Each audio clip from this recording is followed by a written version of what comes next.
मंत्री राजनाथ सिंह जी।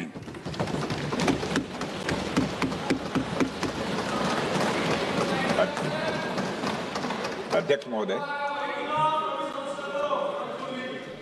महोदय, सबसे पहले तो मैं आपके माध्यम से सदन के सभी दलों के मैंने जितने भी हमारे सम्मानित सदस्य हैं उनके प्रति आभार व्यक्त करना चाहता हूं कि ऑपरेशन सिंदूर की जो शानदार कामयाबी हासिल हुई है उस पर चर्चा करने के लिए आज सदन पूरी तरह से तैयार है। अध्यक्ष महोदय, सबसे पहले मैं इस सदन के माध्यम से मैं देश के उन वीर सपूतों को, उन बहादुर सैनिकों को नमन करता हूं जिन्होंने की राष्ट्र की सीमाओं की रक्षा के लिए जब भी आवश्यकता पड़ी है अपना बलिदान देने में वह पीछे नहीं रहे हैं। आज भी वह तैयार हैं और आज भी वह तत्पर हैं।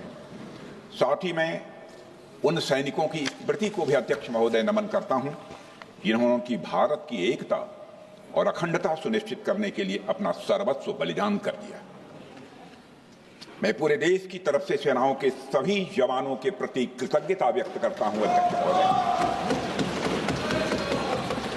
अध्यक्ष महोदय, आज मैं आपकी अनुमति से ऑपरेशन सिंदूर से जुड़े कुछ महत्वपूर्ण तथ्यों और विषयों को सदन के समक्ष रखने के लिए यहां खड़ा हूं। अध्यक्ष महोदय, 6 और 7 मई 2025 को भारतीय सेनाओं ने ऑपरेशन सिंदूर के नाम से एक ऐतिहासिक सैन्य कार्रवाई को अंजाम दिया।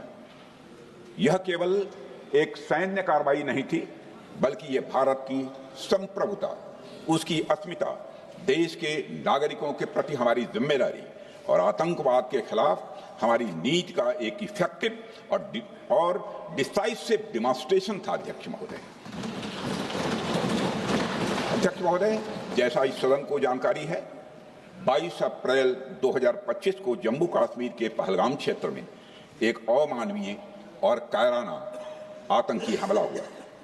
इस हमले में हमारे 25 निर्दोष नागरिकों सहित एक नेपाली नागरिक की भी जान गई थी।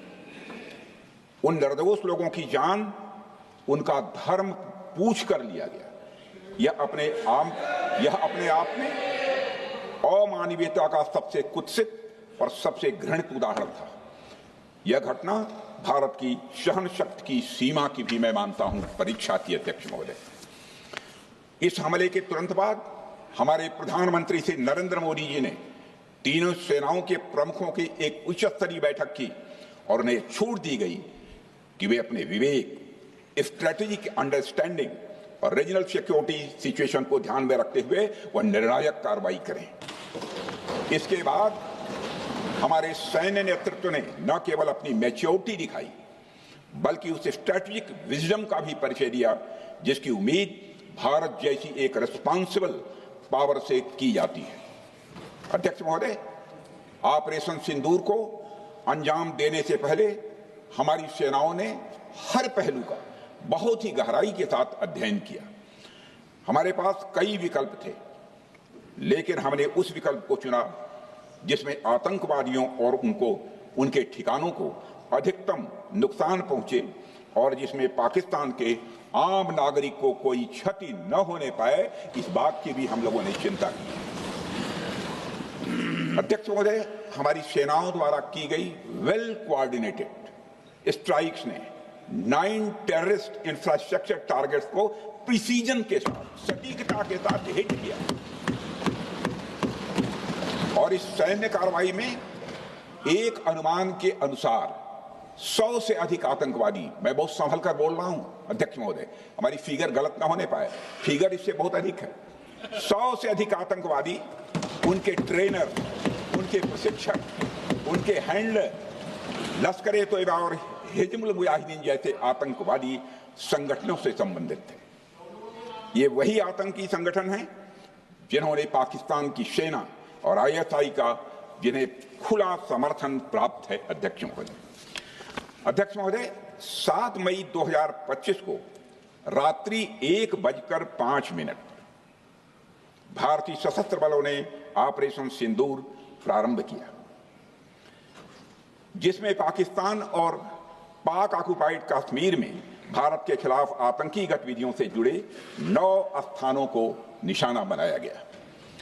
इसमें पीओके के मुजफ्फराबाद में सवाई नाला और सैयदना बिलाल कैंप, कोटली में मस्जिद अब्बास व मसबर रहील शाहिद कैंप, कोटली में गुलपुर कैंप, भिम्बर में बरनाला कैंप, कोटली में अब्बास कैंप और पाकिस्तान के पंजाब प्रांत में बहावलपुर, मुरिदके और सरजाल और मेहमुना जोया शामिल थे। इनमें से 7 आतंकी शिविरों को भारतीय सेना ने पूरी तरह से नष्ट कर दिया, जबकि भारतीय वायुसेना ने मुरिदके और बहावलपुर को नेस्त नाबूद किया, जो लश्कर-ए-तोयबा और जैशे मोहम्मद के केंद्र हैं। पूरा ऑपरेशन मात्र, अध्यक्ष महोदय, जानकर पूरे सदन को प्रसन्नता होगी कि विद इन 22 मिनट्स पूरा ऑपरेशन समाप्त हो गया और हमने आतंकवादियों को उनके घर में घुसकर मारा। सशस्त्र बलों ने हमारी माताओं और बहनों के सिंदूर का बदला लिया और प्रत्येक भारतीय इस भावना से ओत-प्रोत हो गया। अध्यक्ष महोदय, मैं चाहूंगा कि पूरा सदन एक बार हमारे सेना के बहादुर जवानों के शौर्य और पराक्रम का अभिनंदन करे। अध्यक्ष महोदय, यह सिंदूर की लाली शौर्य की कहानी है। यह सिंदूर की लाली शौर्य की कहानी है, भारत के मस्तक पर वीरता की निशानी है। अध्यक्ष महोदय, सेनाओं ने अंधेरी रात होने के बावजूद हमले की सफलता के स्पष्ट एविडेंस भी जुटाए हैं, साक्ष्य है हमारे पास। अध्यक्ष महोदय, हमले के कुछ ही घंटों के भीतर एक प्रेस रिलीज और मीडिया ब्रीफिंग के माध्यम से इन्हें जनता की जानकारी के लिए जारी कर दिया गया था। मुझे यह पुष्टि करते हुए गौरव की अनुभूति हो रही है कि सशस्त्र बल अपने सभी मिशन ऑब्जेक्टिव्स को पूरा करने में पूरी तरह से सक्षम रहे और साथ ही कामयाब रहे। अध्यक्ष महोदय, 7 मई 2025 को हमले माने 1:35 के तुरंत बाद भारतीय डीजीएमओ ने हॉटलाइन संदेश के माध्यम से पाकिस्तान के डीजीएमओ यानी डायरेक्टर जनरल मिलिट्री ऑपरेशन से संपर्क किया और टेरर इंफ्रास्ट्रक्चर के खिलाफ हमारे हमले के रेशनल और मेथोडोलॉजी के बारे में पूरी जानकारी दी और यह तथ्य भी बताया ये हमले एस्केलेटरी नेचर वाले नहीं थे, माने इसको हम आगे नहीं बढ़ाना चाहते। जिन मोहि मारा तीन मोहि मारे। अध्यक्ष, जिस प्रकार प्रभु हनुमान ने लंका में अपनी रणनीति बनाई थी, उसी प्रकार हमने भी उन्हीं को निशाना बनाया जिन्होंने हमें नुकसान पहुंचाया था। हालांकि पाकिस्तान ने इस रेशनल को समझने से इनकार कर दिया और अगले कुछ दिनों तक सिविलियन और सैन्य ठिकानों पर गोलीबारी करके बड़े पैमाने पर सीज फायर वायलेशन करके स्थिति को एस्केलेट करने की उसने कोशिश की। अध्यक्ष महोदय, 7-8 मई 2025 की रात को क्लियरली आइडेंटिफाइड आतंकवाद संबंधी ठिकानों पर हमारे सफल ऑपरेशन के बाद, सफल हमले के बाद पाकिस्तान ने स्थिति को एस्केलेट कर दिया और अनमैन्ड एरियल सिस्टम और अन्य साधनों का उपयोग करके भारतीय वायुसेना के बेसेस, भारतीय वायुसेना के सेंसर्स और सेना के फॉर्मेशन हेडक्वार्टर से लेकर ब्रिगेडों तक पर भी उसने हमला कर दिया। हालांकि हमारी इंटीग्रेटेड एयर डिफेंस ग्रिड और काउंटर यूएस ग्रिड ने इन हमलों को सफलतापूर्वक विफल कर दिया। अध्यक्ष महोदय, यस 400 यमारसैन आकाश मिसाइल सिस्टम और एयर डिफेंस गन्स बहुत प्रभावी साबित हुई हैं। अध्यक्ष महोदय, इस एस्केलेशन पर हमारा जवाबी हमला स्विफ्ट, प्रोपोर्शनेट और नवातुला था। अध्यक्ष महोदय, जिसमें 8 मई 2025 को केवल चुनिंदा पाकिस्तानी एयर डिफेंस सिस्टम और सेंसर नेटवर्क को प्रिसीजन गाइडेड मिशन द्वारा म्यूनिशंस द्वारा जो है टारगेट किया गया। अध्यक्ष महोदय, हमारी कार्रवाई पूरी तरह से सेल्फ डिफेंस में थी, न तो वह प्रोवोकेटिव थी और न तो एक्सपेंशनिस्ट थी। पाक द्वारा ये हमले 7 मई 25 से लगातार चले और 10 मई 2025 को रात लगभग 1:30 पर पाकिस्तान ने बड़े पैमाने पर भारत के ऊपर मिसाइल, ड्रोन, रॉकेट और अन्य लॉन्ग रेंज वेपन्स का इस्तेमाल किया। इसके साथ साथ उन्होंने इलेक्ट्रॉनिक वारफेयर से जुड़ी टेक्नोलॉजीज का भी सहारा लिया। अध्यक्ष महोदय, उनके निशाने पर हमारे भारतीय वायुसेना के अड्डे, थल सेना के एम्यूनिशन डिपोज, हवाई अड्डे और मिलिट्री कैंट थे।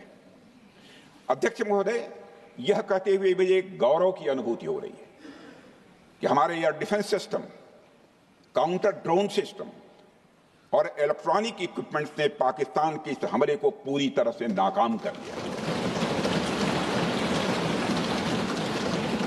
पाकिस्तान हमारे किसी भी टारगेट को हिट नहीं कर पाया अध्यक्ष महोदय, और हमारे किसी भी इंपॉर्टेंट एसेट को नुकसान नहीं हुआ है। हमारी सुरक्षा व्यवस्था अध्यक्ष महोदय चाक चौबंद थी और हर हमले को हम लोग रोका गया। मैं इसके लिए भारतीय सेना के बहादुर सैनिकों की जमकर सराहना करता हूं, जिन्होंने दुश्मन के हर मंसूबे पर पानी फेर दिया। और अपने प्रतिपक्ष के मित्रों से भी कहना चाहता हूं, एक बार फिर से भारत के सेना के जवानों का कम से कम मेज थपथपाकर उनका अभिनंदन करिए। बहुत बहुत धन्यवाद। बहुत बहुत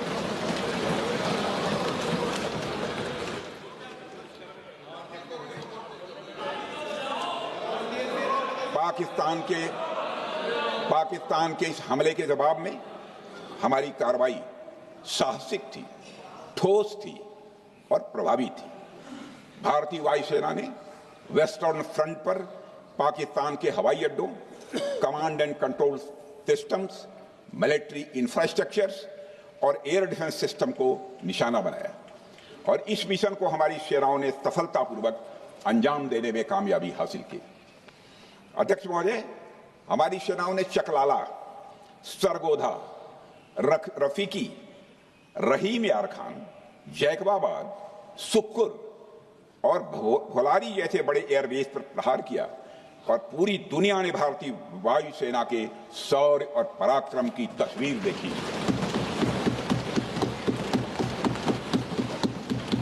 अध्यक्ष महोदय, ऑपरेशन सिंदूर ट्राई सर्विसेज कोऑर्डिनेशन का एक बेमिसाल उदाहरण था। जब भारतीय वायुसेना ने आसमान से हमले किए, हमारी थल सेना ने जमीन पर मोर्चा संभाल लिया। हमारे जवान नियंत्रण रेखा पर पूरी ताकत से डटे रहे और पाकिस्तान की हर हरकत का करारा जवाब दिया। अध्यक्ष महोदय, भारतीय नौसेना ने भी, लोग पूछते हैं भारतीय नौसेना का क्या रोल था, भारतीय नौसेना ने भी उत्तरी अरब सागर में अपनी तैनाती मजबूत कर दी। भारतीय नौसैनिकों ने पाकिस्तान को यह साफ संदेश दिया कि हम समुद्र से लेकर जमीन तक पाकिस्तान के हर महत्वपूर्ण ठिकानों पर प्रहार करने में न केवल सक्षम हैं बल्कि हम तैयार हैं। अध्यक्ष महोदय, इस ऑपरेशन का मकसद टेररिस्ट कैंप्स और उनके सपोर्टर्स को टारगेट करना, उन्हें नेस्त नाबूद करना था और ये साफ संदेश देना था कि भारत आतंकवाद के विरुद्ध जीरो टॉलरेंस रखता है। भारत ने कार्रवाई इसलिए रोकी क्योंकि कॉन्फ्लिक्ट के पहले और उसके दौरान जो भी पॉलिटिकल और मिलिट्री ऑब्जेक्टिव्स तय किए गए थे उसे हम पूरी तरह से हासिल कर चुके थे। इसलिए यह कहना, यह मानना कि यह ऑपरेशन किसी दबाव में रोका गया था, यह बेबुनियाद है और सरासर गलत है।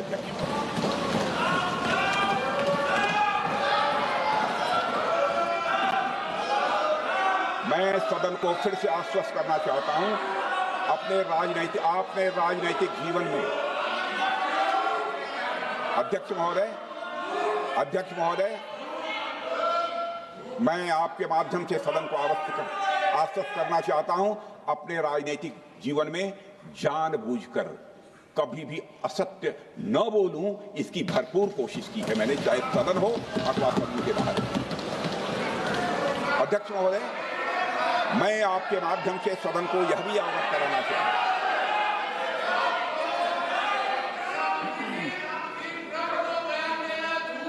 प्लीज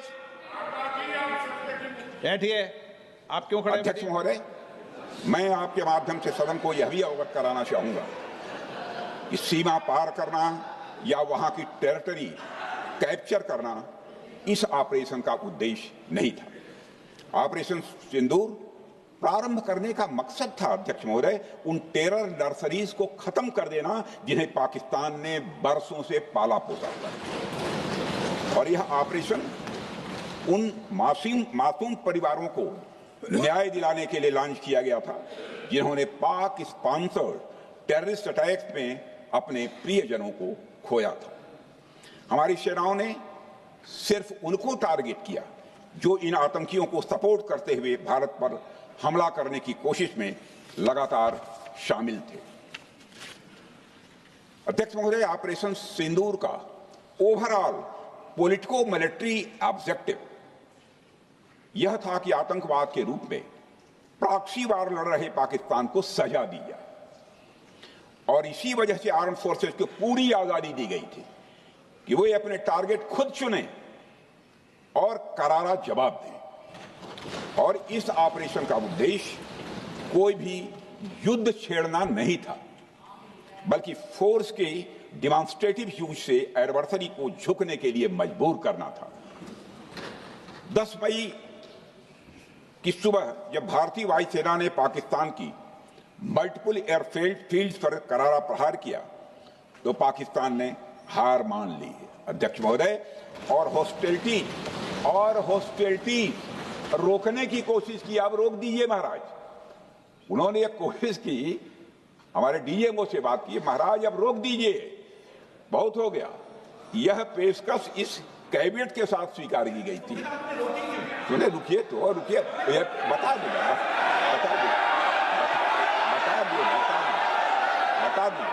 अब बैठ आपको मौका मिलेगा। यह क्यों रुका, इसका पहले ही मैं पूरी तरह से वर्णन कर चुका हूं अध्यक्ष महोदय। मैं नेता प्रतिपक्ष को बहुत सम्मान के साथ कहना चाहता हूं कि कृपया एक बार मेरा पूरा भाषण पूछ लें। आपको प्रश्न पूछने की पूरी आजादी है, आप पूछ सकते हैं, मैं उसका उत्तर दूंगा। अध्यक्ष महोदय, 10 मई की सुबह जब भारतीय वायुसेना ने पाकिस्तान की मल्टीपल एयरफील्ड पर करारा प्रहार किया तो पाकिस्तान ने हार मानी और हॉस्टिलिटी रोकने की उन्होंने पेशकश की। यह पेशकश इस कैबिनेट के साथ स्वीकार की गई हम लोगों के द्वारा कि यह ऑपरेशन केवल पाज किया गया है, स्थगित किया गया है। यह ऑपरेशन समाप्त नहीं हुआ है अध्यक्ष महोदय। अगर पाकिस्तान की ओर से भविष्य में कोई भी मिस एडवेंचर हुआ तो यह ऑपरेशन अध्यक्ष महोदय, मैं सदन को आश्वस्त करना चाहता हूं, दोबारा प्रारंभ हो।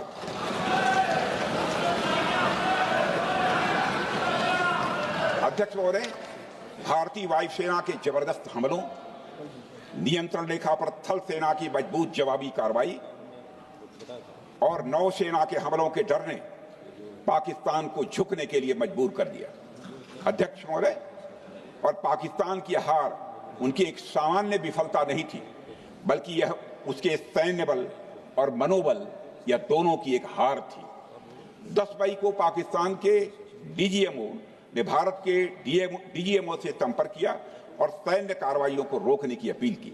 मैं सदन में यह बात फिर से दोहराना चाहूंगा कि पाकिस्तान के डीजीएमओ ने भारत के डीजीएमओ से संपर्क किया और सैन्य कार्रवाइयों को रोकने की अपील की। 12 मई को दोनों देशों के डीजीएमओ के बीच औपचारिक संवाद हुआ और दोनों पक्षों ने सैन्य कार्रवाइयों पर विराम लगाने का निर्णय लिया। अध्यक्ष महोदय, हमारे सैनिकों का जो मनोबल, मातृभूमि की रक्षा करने का जो उनका समर्पण है, ऑपरेशन सिंदूर के दौरान उसका दर्शन 140 करोड़ से अधिक भारतवासियों ने देखा। मुझे खुद भी और प्रधानमंत्री जी को सीमावर्ती क्षेत्रों में जाकर हमारे जवानों से मुलाकात का अवसर मिला है। अध्यक्ष महोदय, श्रीनगर के मिलिट्री बेस पर, भुज के एयरबेस पर, उधमपुर के कमांड सेंटर पर, हर जगह प्रत्यक्ष मैंने अपनी आंखों से देखा कि हमारे सैनिकों का मनोबल अपनी पूरी बुलंदी पर था। उनकी आंखों में विश्वास है और उनका संकल्प अडिग है। वे न केवल भारत की सीमाओं की रक्षा कर रहे हैं, बल्कि हमारे राष्ट्रीय स्वाभिमान की भी अध्यक्ष महोदय रक्षा कर रहे हैं। अध्यक्ष महोदय, किसी भी देश में जनता सत्ता पक्ष को और विपक्ष को अलग अलग दायित्व सौंपती है, दोनों को अलग अलग दायित्व, और हेल्दी डेमोक्रेसी में तो स्वाभाविक है। सत्ता पक्ष का काम होता है जनता के हितों को ध्यान में रखते हुए कार्य करना, और विपक्ष का काम होता है सरकार से जनता के मुद्दों से संबंधित जरूरी प्रश्न पूछना। ऑपरेशन सिंदूर क्यों शुरू किया गया, इसकी जानकारी पहले भी दी गई है और आज भी मैंने सदन को दी है। अध्यक्ष महोदय, कभी कभी हमारे प्रतिपक्ष के लोग ये पूछते रहे हैं कि हमारे कितने बीमार गिरे। मुझे लगता है उनका यह प्रश्न हमारी राष्ट्रीय जनभावनाओं का सही से प्रतिनिधित्व नहीं कर रहा है। मुझे लगता है उन्होंने एक बार भी हमसे यह नहीं पूछा कि हमारी सेनाओं ने दुश्मन के कितने विमान मार गिराए।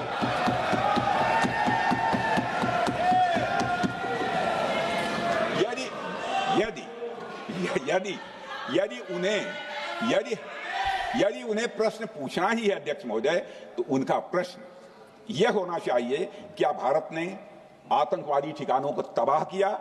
तो उसका उत्तर है हाँ।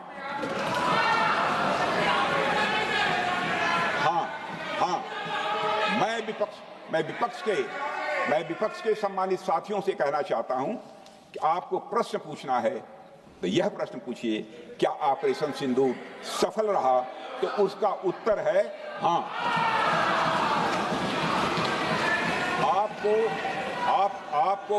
आपको प्रश्न पूछना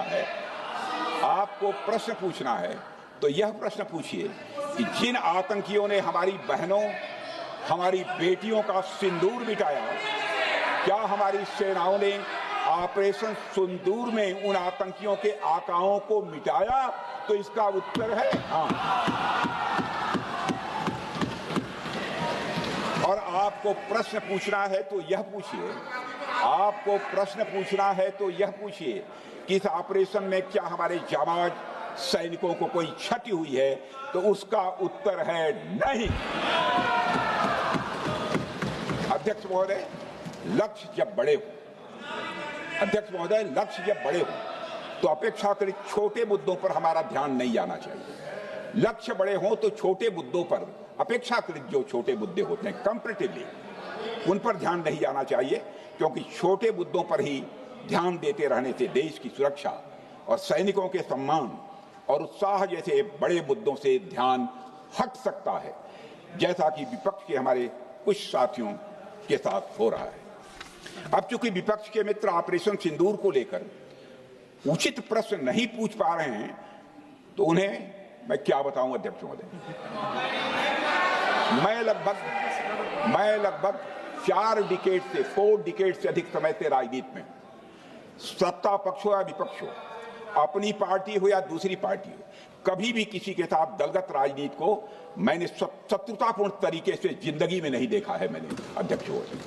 इसलिए आज अगर विपक्ष प्रश्न पूछने में असफल है, मैं विपक्ष को उनके इस काम में थोड़ी सी मदद करना चाहता हूं। अध्यक्ष महोदय, मैं विपक्ष के अपने सम्मानित साथियों से ये कहना चाहता हूं कि यदि आज हम लोग सत्ता पक्ष में हैं, तो ऐसा नहीं है कि हम हमेशा सत्ता पक्ष में ही रहेंगे। यह आवश्यक नहीं है, किसी के लिए आवश्यक नहीं। एक लंबा समय हमने विपक्ष का काम किया है, एक लंबा समय हमने सरकारों से सवाल पूछने में लगाया है। जनता ने जब हमें विपक्ष में रहने का दायित्व सौंपा था, तो हमने विपक्ष में रहकर विपक्ष की भूमिका को बड़े ही सकारात्मक तरीके से निभाया भी। अध्यक्ष महोदय, विपक्ष में रहकर हमने कैसे प्रश्न पूछे, इसके कुछ उदाहरण मैं यहां रखना चाहता हूं। 1962 में अध्यक्ष महोदय, चीन के साथ हुए युद्ध में जब दुखद परिणाम आया, तो हमने उस समय की सरकार से यह पूछे थे, लेकिन वह प्रश्न यह था कि हमारे देश की धरती पर दूसरे देश का कब्जा कैसे हुआ। हमने यह प्रश्न पूछा था कि हमारी सेना और हमारी जनता अपमानित क्यों हुई। हमने यह प्रश्न पूछा था कि बड़ी संख्या में हमारे सैनिक हताहत कैसे हुए। हमने यह प्रश्न नहीं पूछा कि हमारे टैंक, हमारी मशीनें, हमारी बंदूकें क्यों ध्वस्त हो गई। यह प्रश्न हम लोगों ने नहीं पूछा। मशीनों और तोपों की चिंता न करके, मशीनों और तोपों की चिंता न करके अध्यक्ष महोदय, हमने देश की टेरिटरी की चिंता की।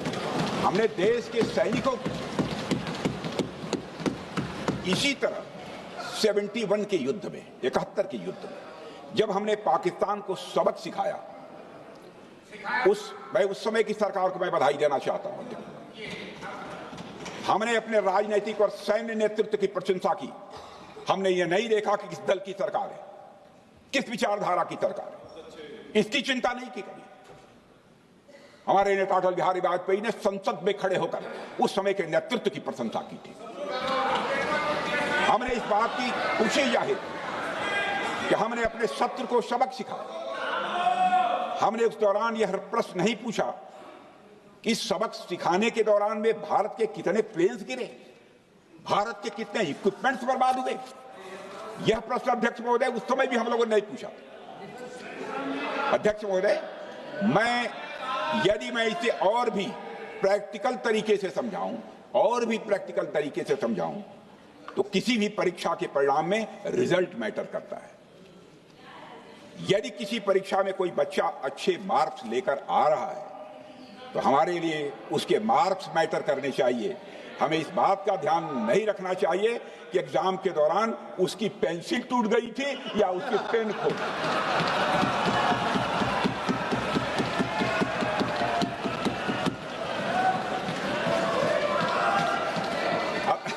अध्यक्ष महोदय, अल्टीमेटली रिजल्ट मैटर करता है। और रिजल्ट यह है, अध्यक्ष महोदय, अल्टीमेटली रिजल्ट मैटर करता है। और रिजल्ट यह है अध्यक्ष महोदय कि ऑपरेशन सिंदूर के दौरान हमारी सेनाओं ने जो लक्ष्य निर्धारित किया था, उन लक्ष्यों को पूर्ण रूप से प्राप्त करने में हमने कामयाबी हासिल की।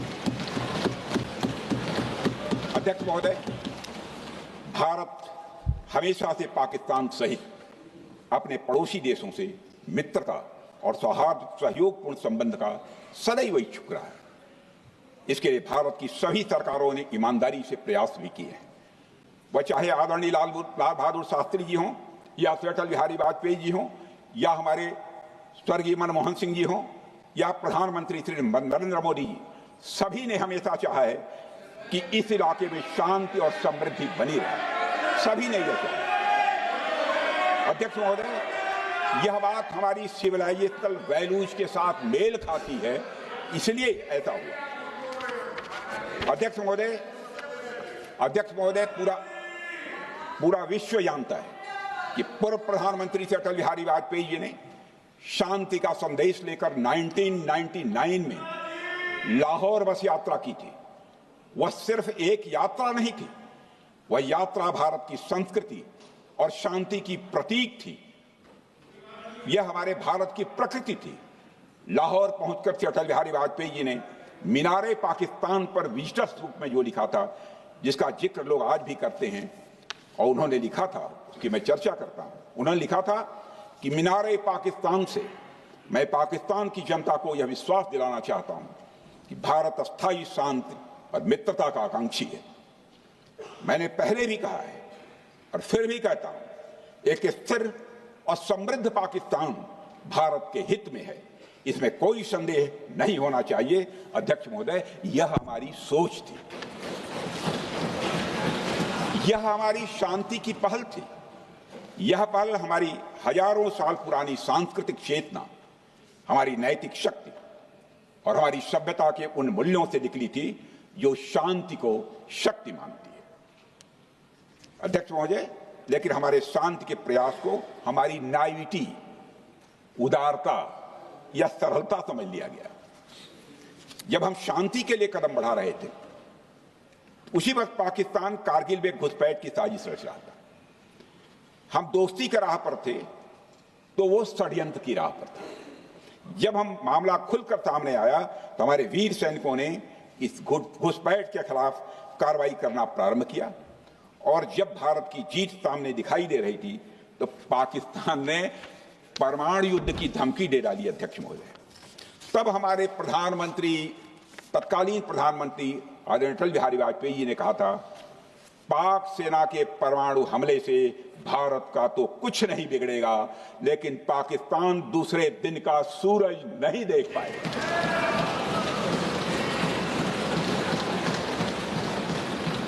यानी अटल जी जो शांति का पैगाम लेकर गए, वही अटल जी शक्ति का भी परिचय देने में तनिक भी नहीं हिचके। यही है भारत। अध्यक्ष महोदय, यह सामर्थ्य का उद्घोष था। यह एक स्पष्ट संदेश था कि भारत शांति चाहता है, लेकिन अगर कोई हमारी संप्रभुता को चुनौती देगा तो उसका जवाब भी उतनी ही दृढ़ता से दिया जाएगा। अध्यक्ष महोदय, 2015 में जब हमारे प्रधानमंत्री मोदी जी ने लाहौर जाकर नवाज शरीफ से मुलाकात की, तो भारत ने फिर से दोस्ती का हाथ बढ़ाया। भारत ने फिर से दोस्ती का हाथ बढ़ाया। अध्यक्ष महोदय, हम वाकई में शांति की राह पर चलना चाहते थे, क्योंकि हमारी मूल प्रकृति बुद्ध की है, युद्ध की नहीं है। हमारी सरकार ने भी पाकिस्तान के साथ शांति स्थापित करने के अनेक प्रयत्न किए हैं, लेकिन बाद में हमने 2016 में सर्जिकल स्ट्राइक से, 2019 में बालाकोट में एयर स्ट्राइक से और 2025 के ऑपरेशन सिंदूर से हमने शांति स्थापित करने का दूसरा रास्ता अपनाया है। अध्यक्ष महोदय, अब हमारे प्रधानमंत्री श्री नरेंद्र मोदी जी और हमारी सरकार का स्टैंड बिल्कुल क्लियर है कि टेररिज्म और टॉक्स ये दोनों साथ नहीं चलते,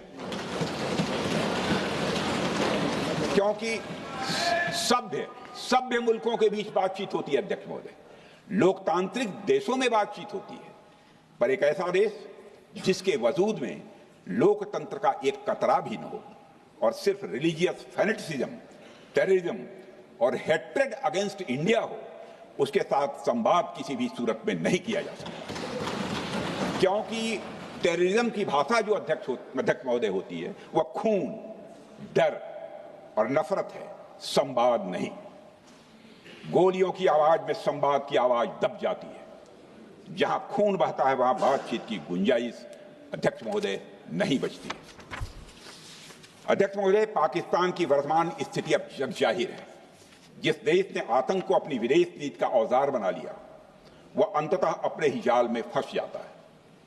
पाकिस्तान की नीति और चरित्र को लेकर कोई भ्रम नहीं रहना चाहिए। यह एक ऐसा देश है जो वैश्विक आतंकवाद की नर्सरी है और उन्होंने इसको अपनी स्टेट पॉलिसी का भी एक आधार बनाया हुआ है। अध्यक्ष महोदय, ऑपरेशन सिंदूर के दौरान पूरी दुनिया ने देखा है कि पाकिस्तान में सरकार आतंकवादियों के लिए स्टेट फ्यूनरल का इंतजाम कर रही है और सैन्य अधिकारी भी आतंकवादियों के जनाजे में भाग लेते हैं। यह वही देश है जो सीमा पर सैनिकों से लड़ने का साहस नहीं जुटा पाता, इसलिए निर्दोष नागरिकों, बच्चों और तीर्थ यात्रियों को आतंकवाद का निशाना बनाता है। पाकिस्तान की सेना और आईएसआई आतंकवाद को एक प्रॉक्सी वार के रूप में अध्यक्ष महोदय इस्तेमाल करती हैं और उसके सहारे वे भारत को डिस्टेबलाइज करने का सपना देखती हैं। अध्यक्ष महोदय, मैं लोकतंत्र के मंदिर में खड़े होकर यह बात कह रहा हूं कि भारत को 1000 कट्स देने का सपना पालने वालों को नींद से जग जाना चाहिए। यह मोदी जी के नेतृत्व वाला नया भारत है जो आतंकवाद के खिलाफ किसी हद तक जा सकता है।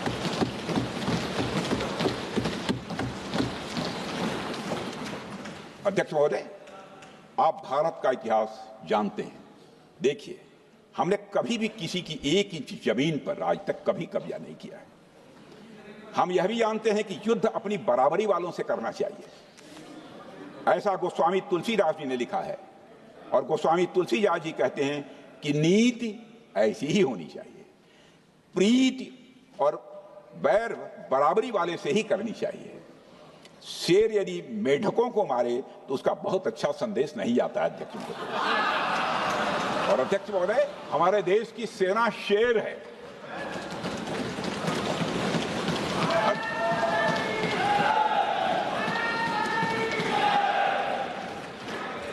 अध्यक्ष महोदय, पाकिस्तान जैसा देश जो साइज, सामर्थ्य, शक्ति और समृद्धि में हमारे आसपास भी नहीं है, उस मुल्क से कैसा मुकाबला? जो मुल्क अपने अस्तित्व के लिए दूसरों पर आश्रित हो, उसके मुकाबले का मतलब है अपना स्तर कम करना। हमारी नीति है आतंकवाद के खिलाफ प्रभावी कार्रवाई करना। हमारा पाकिस्तान विरोध उनकी आतंकवाद की नीति के कारण है, इसलिए पाकिस्तान का हमारा विरोध है।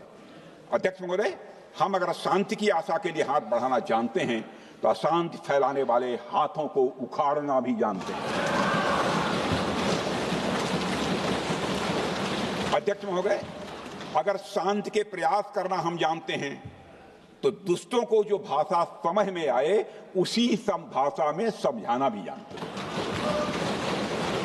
सठे साक्ष्यम समाचरित, अर्थात दुष्ट के साथ दुष्टता का ही व्यवहार करना पड़ता है कभी कभी।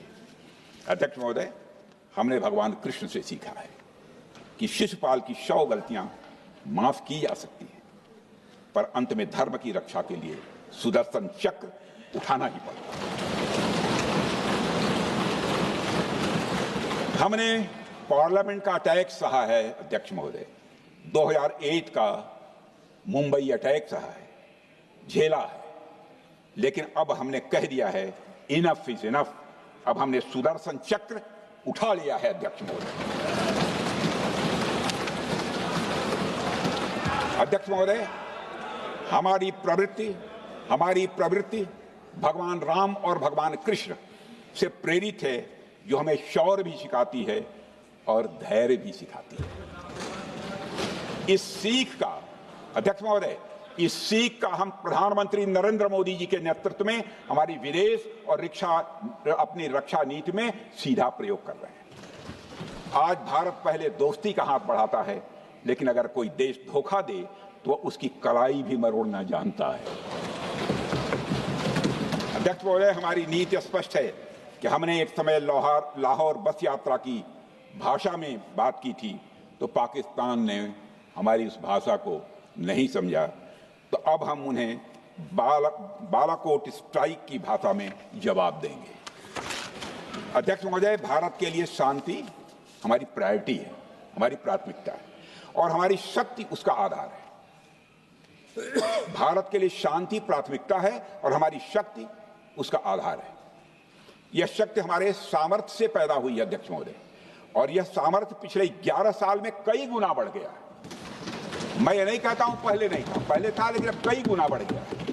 आज भारत विश्व की चौथी सबसे बड़ी अर्थव्यवस्था है और अभी आई मॉर्गन स्टैनली के रिपोर्ट के मुताबिक 2028 तक विश्व की तीसरी सबसे बड़ी अर्थव्यवस्था बनने की ओर भारत चल रहा है। अध्यक्ष महोदय, आर्थिक उन्नति के साथ साथ भारत के रक्षा क्षेत्र में 2014 से उल्लेखनीय परिवर्तन, रिमार्केबल चेंज आया है। आज का भारत डिफेंस सेक्टर में आत्मनिर्भरता, सेल्फ रिलायंस और स्वदेशी उत्पादन की दिशा में तेजी से आगे बढ़ रहा है। अध्यक्ष महोदय, आज हम हर दृष्टि से समर्थ भी हैं और सक्षम भी हैं। अध्यक्ष महोदय, मैं सदन को यह भी जानकारी देना चाहता हूं, उसके बाद जब प्रश्न पूछा गया हमारे सारे चीफ से, सीडीएफ से, डिफेंस सेक्रेटरी से, क्या ऑपरेशन के लिए तैयार हैं, क्षण भर की देर नहीं लगाई, सबने बोला यस सर। अध्यक्ष महोदय, ऑपरेशन सिंदूर हमारे सामर्थ्य का ही प्रतीक था, जिसमें हमने दिखा दिया कि अगर कोई हमारे नागरिकों को मारेगा तो भारत चुप नहीं बैठेगा। भारत की आत्मरक्षा के लिए हमारा राजनीतिक तंत्र और नेतृत्व बिना किसी दबाव के काम करेगा। हमारी मिसाइल फिजिकल सीमाएं लांघेंगी अध्यक्ष महोदय, और हमारे वीर सैनिक दुश्मन की कमर तोड़ेंगे। अध्यक्ष महोदय, हम आतंकवाद को उसके हर रूप और स्वरूप में पूरी तरह समाप्त करने के लिए पूरी तरह से प्रतिबद्ध हैं, और इस संदर्भ में हमें एक महत्वपूर्ण बात समझनी होगी। Pakistan sponsored terrorism is not random madness, there is a method in this madness. यह एक सुनियोजित रणनीति है, यह एक फंडामेंटल रेज है। अध्यक्ष महोदय, प्रसिद्ध लेखक वीएस नायपाल ने सही कहा था, पाकिस्तान में होना एक ऐसी अल्टरनेट और कंट्रास्टिंग रियलिटी है, where war is peace, freedom is slavery, ignorance is strength, यानी यहां युद्ध ही शांति है, गुलामी ही स्वतंत्रता है और जिहालत यानी अज्ञानता ही ताकत है।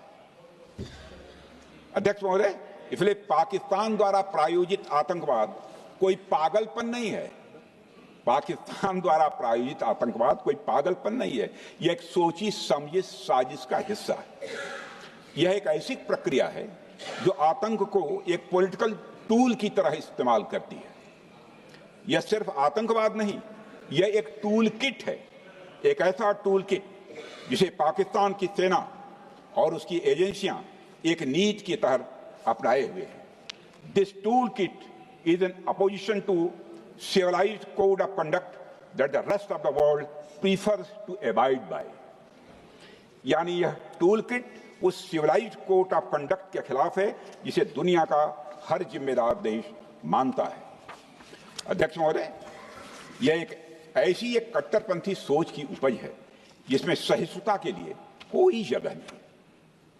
हमारा पाकिस्तान के साथ कोई सीमा का संघर्ष नहीं है अध्यक्ष महोदय, बल्कि यह सभ्यता बनाम बर्बरता का संघर्ष है। पाकिस्तान के हुक्मरान जानते हैं कि उनके सैनिक युद्ध के मैदान में भारत से नहीं जीत सकते, इसलिए वे आतंक को पालते ही नहीं, उन्हें प्रशिक्षण देते हैं और फिर दुनिया के सामने खड़े होकर निर्दोष बनने की कोशिश करते हैं। अध्यक्ष महोदय, पाकिस्तान दोहरे मापदंड और झूठ की बुनियाद पर खड़ा हुआ एक ऐसा देश है जो अब फेल्ड स्टेट के तौर पर देखा जा रहा है। भारत ने ऑपरेशन सिंदूर के जरिए पूरी दुनिया को दिखा दिया है कि हम इस आतंकवाद के गंदे खेल को जड़ से समाप्त करने का संकल्प ले चुके हैं। अध्यक्ष महोदय, जब अटल जी प्रधानमंत्री थे तब पाकिस्तान के साथ कंबोजिट डायलॉग के लिए भारत की शर्त थी कि पाकिस्तान अपनी जमीन का प्रयोग भारत के खिलाफ टेररिज्म फैलाने के लिए नहीं करेगा। एक कंपोजिट डायलॉग के लिए भारत की शर्त थी, जिसे पाकिस्तान ने भी मान लिया था उसमें।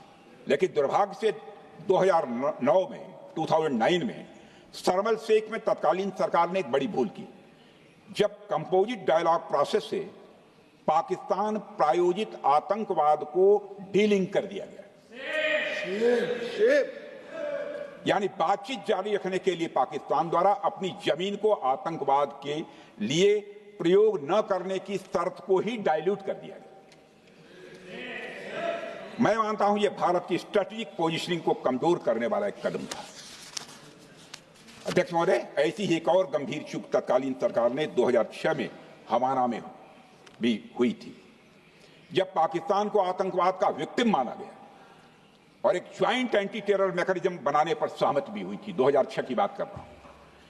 अध्यक्ष महोदय, यह सोचने वाली बात है कि जो देश आतंक को पैदा करता है, उसे पालता है, उस देश को ही आतंक से पीड़ित मान लेना कितना बड़ा स्ट्रेटेजिक ब्लंडर है।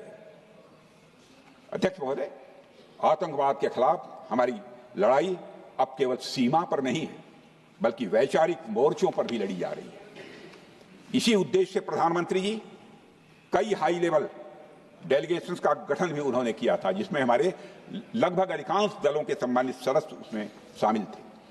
उसमें विभिन्न राजनीतिक दलों के रिप्रेजेंटेटिव शामिल हैं और सचमुच इस समिति ने वैश्विक मंचों पर जाकर भारत की बात बहुत ही प्रभावी तरीके से रखी और आतंकवाद के विरुद्ध वैश्विक समर्थन को उन्होंने मजबूत किया। अध्यक्ष महोदय, मैं उन सभी डेलीगेशन के सम्मानित सदस्यों के प्रति शीश झुकाकर आभार व्यक्त करना चाहता हूं, जिन्होंने भारत का आतंकवाद के खिलाफ स्टैंड तथा जीरो टॉलरेंस की पॉलिसी और ऑपरेशन सिंदूर के बारे में दुनिया के देशों को सही तरीके से अवगत कराया, प्रभावी तरीके से अवगत कराया। अध्यक्ष महोदय, ऑपरेशन सिंदूर को लेकर सर्वदलीय बैठक भी हुई। I am very happy to tell the house I am very happy to tell the House that during Operation Sindoor, all the political parties of the country kept aside all ideologies and differences and showed solidarity with the nation, with the soldiers and with the government. फिर इसके लिए आभार व्यक्त करता हूं। मुझे लगता है यही इस देश के लोकतंत्र की खूबसूरती है। अध्यक्ष महोदय, जैसा कि हमारे माननीय प्रधानमंत्री मोदी जी ने भी कहा है कि ऑपरेशन सिंदूर अभी रुका है, समाप्त नहीं हुआ है। यदि आवश्यकता पड़ी, यदि पाकिस्तान फिर किसी नापाक हरकत की कोशिश करता है तो हम और भी कठोर और निर्णायक कार्रवाई करने के लिए तैयार हैं। अध्यक्ष महोदय, ऑपरेशन सिंदूर के माध्यम से पाकिस्तान के मन में भारत को लेकर जो बहुत बड़ी गलतफहमी थी वह हमने दूर कर दी है। और मेरी दूर थोड़ी बहुत बची यदि भई होगी तो उसको भी दूर कर देंगे। अध्यक्ष महोदय, मुझे महाकवि राष्ट्र कवि रामधारी सिंह जी दिनकर की कुछ पंक्तियां याद आती हैं। अध्यक्ष महोदय, क्षमाशील हो रिपु समक्ष, तुम हुए बिनत जितना ही, दुष्ट कौरवों ने तुमको कायर समझा उतना ही। अध्यक्ष महोदय, भारत ने न केवल अपनी सैन्य क्षमता का प्रदर्शन किया, बल्कि अपनी राष्ट्रीय दृढ़ता, नैतिकता और राजनीतिक कुशलता का भी परिचय दिया है। भारत अब किसी भी आतंकी हमले का निर्णायक और स्पष्ट उत्तर देगा। अध्यक्ष महोदय, हमने एक नई लक्ष्मण रेखा खींच ली है। अब आतंकवाद को आश्रय और समर्थन देने वालों को कोई शरण नहीं मिलेगी। और अध्यक्ष महोदय, भारत किसी भी तरह के न्यूक्लियर ब्लैकमेलिंग या दबावों के आगे अब झुकने वाला नहीं है।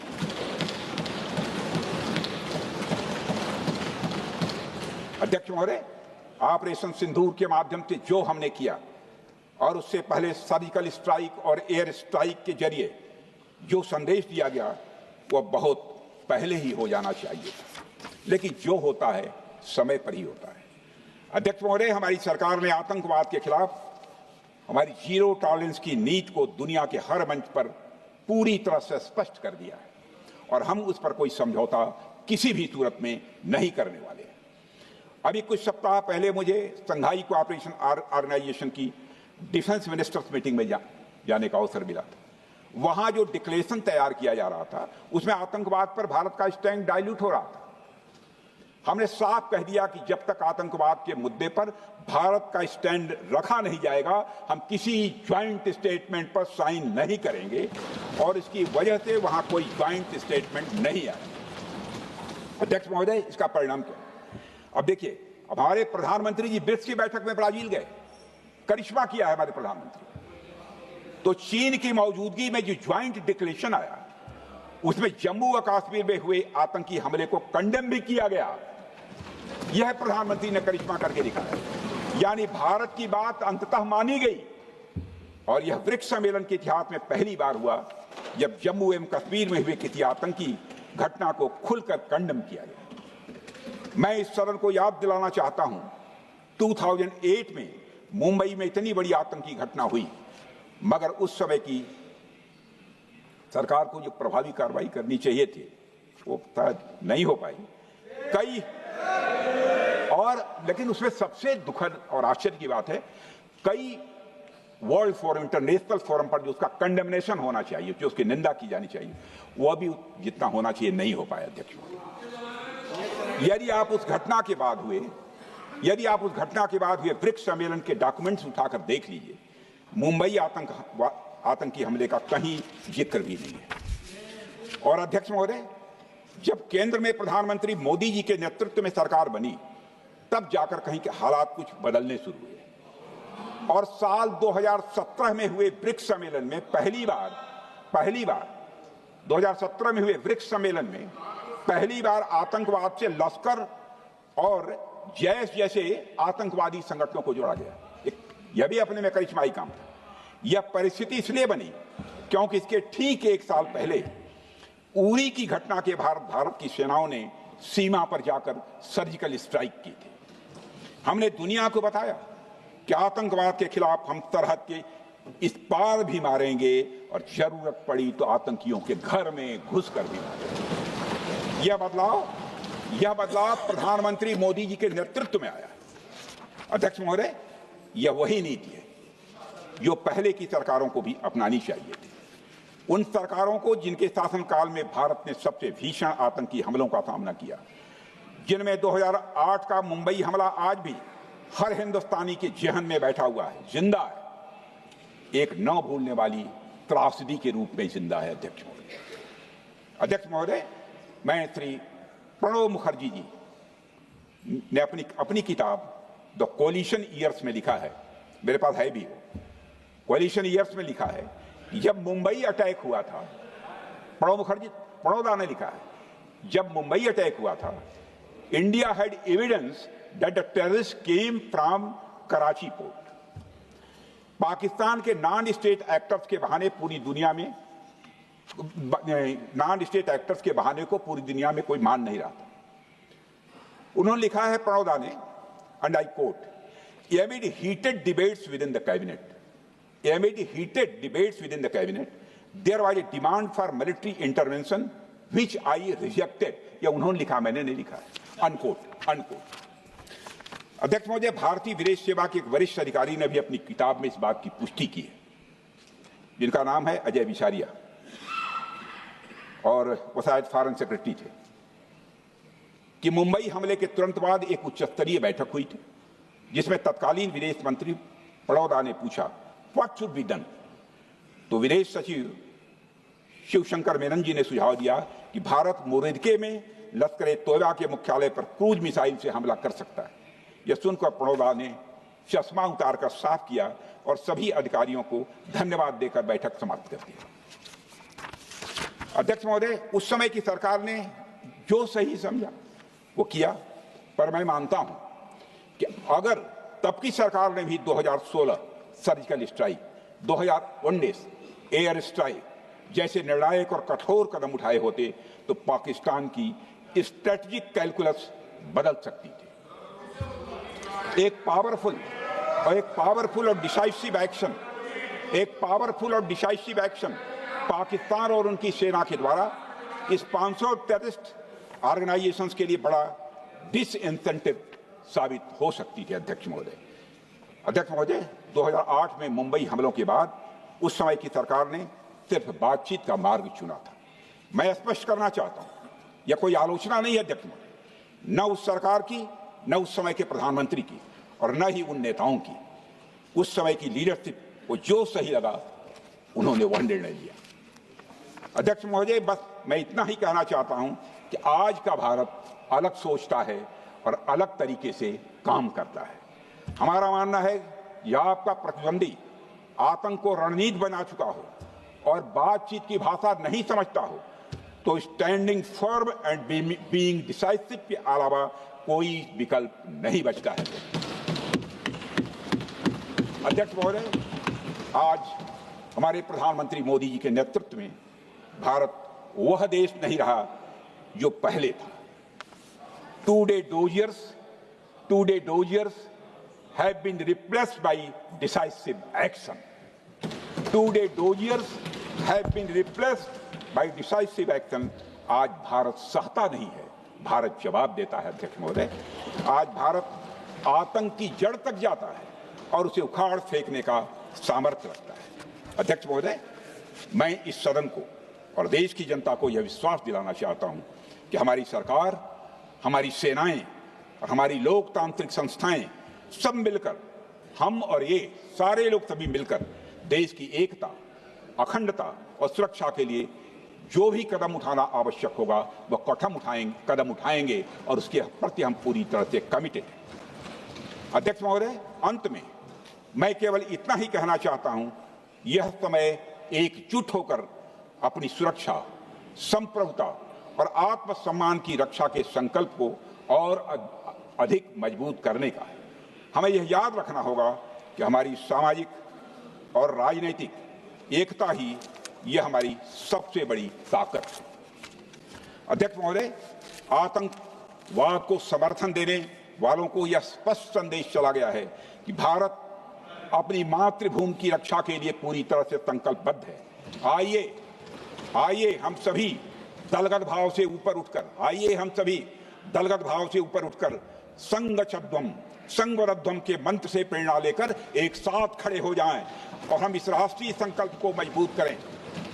यही हम सबका राष्ट्रीय दायित्व है। और इन्हीं शब्दों के साथ अध्यक्ष महोदय, आपने मुझे विचार रखने का अवसर दिया। आपके प्रति आभार व्यक्त करते हुए और अपने सभी सम्मानित सदस्यों के प्रति धन्यवाद व्यक्त करते हुए अपना निवेदन समाप्त करता हूं। सबने शांतिपूर्वक बात। श्री गौरव गोगोई।